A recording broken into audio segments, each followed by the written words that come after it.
2013, Tomorrowland was brought over to America, and at first, it was going great. In its first 2 years, the festival drew over 300,000 attendees. People loved it, but by the third annual festival in 2015, that all changed. Instead of being remembered as a spectacular event, it would go down as a fatal disaster. The festival's parent company would go bankrupt, and tens of thousands of people would demand refunds.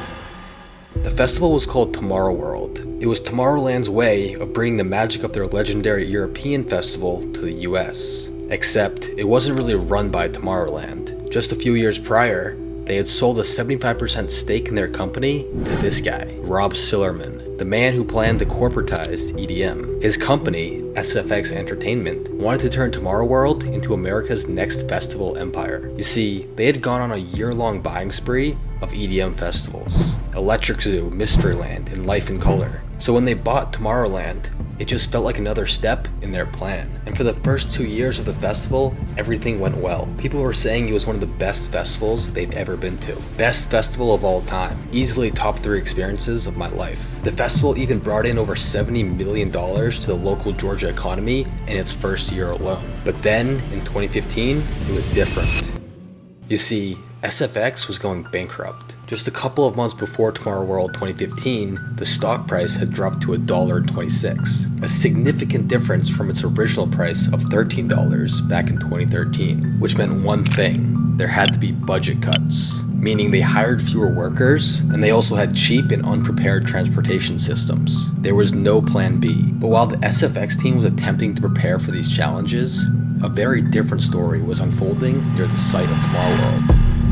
A storm was rolling in. Nothing too crazy, maybe half an inch of rain over the weekend. Meanwhile, at the TomorrowWorld campgrounds, over 40,000 campers had arrived on Thursday and Friday. Festival organizers were relieved that a storm from the night before had cleared up just in time for the event to move forward as planned. But as the weekend wore on, the weather once again began to shift. The rain returned on Saturday, and this time it wasn't stopping. It wasn't a violent storm, but a steady one, soaking rain that lasted for days. The Chattahoochee Hills site, 8,000 acres of grass and red Georgia clay, quickly turned into a muddy mess. And the ground, already wet from Friday's rain, was now being trampled by tens of thousands of people, making things worse by the hour. But you see, the attendees were ready. They threw down tarps, pulled on their boots, and were okay with a little bit of rain. See, festivals turning into mud pits isn't exactly uncommon. Glastonbury, one of the biggest festivals in the world, gets hit with rain almost every year. But the thing is, they plan for it. They have drainage systems and gravel walkways in place. They have backup plan after backup plan. And TomorrowWorld, they did not have that. And while Friday, the first official day, went well, Saturday was when the real breakdown began. By mid-Saturday, the rain had drenched the entire festival grounds. The walkways became slick and unusable, and more importantly, the roads leading in and out of the site were unpaved, meaning it was nearly impossible for shuttle buses to get through,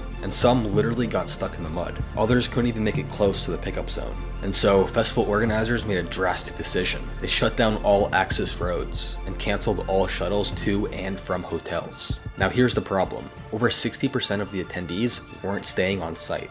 They had hotel rooms or cars parked over 10 miles away. And when the main parking lots flooded with mud, attendees were told to redirect these people to remote lots further away, where shuttles were supposed to transport them to and from the grounds. But that system collapsed too. So now you have thousands of people at the festival having a great time. But they haven't realized one thing. They have no way to get out of there, back to their hotels and cars. And as the last act of the night finished up on Saturday, they realized the shuttle station was closed. A herd of people arrived at the shuttle station expecting to be brought back to their cars and hotels, only to realize they had to walk even further. People were told to hike through mud for miles, just to reach an area where a shuttle might still be operating. And even when they got to this second shuttle station, miles away from the festival, even then shuttles were scarce. They had apparently shut down those shuttles as well, without even telling anyone, even the employees. Now thousands of them were stuck at this shuttle station, and they were left with 2 options. They could either sleep there waiting for a shuttle to hopefully save them, or continue walking however many miles back to their cars. Fearing another disaster, organizers restricted access for Sunday. Only those staying at Dreamville Campground were allowed in, and this made everyone pissed, because over half the people going on Sunday were not at the campground. A statement was released by TomorrowWorld. Friends, today, Sunday, September 27th, Mother Nature has decided otherwise. TomorrowWorld will only be accessible to visitors currently camping at Dreamville. Continuous rainfall over the last 3 days has severely limited the capacity of parking lots, entrance roads, and drop-off locations. That meant tens of thousands of guests were turned away, many with tickets still in hand, and day pass holders, hotel guests, even people on the guest list were all denied. And as the backlash spread online, TomorrowWorld finally announced a refund policy.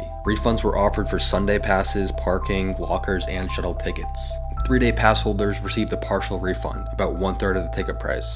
Eventually, a full refund was refunded. Organizers blamed the weather, but for many, the real issue wasn't that. It was a lack of planning. They had no real emergency response, and no way to handle the rain. It was a complete logistical failure, and in 2016, TomorrowWorld did not return. Its parent company, SFX, filed for bankruptcy, and the festival that once brought tens of thousands of people to Georgia was gone for good.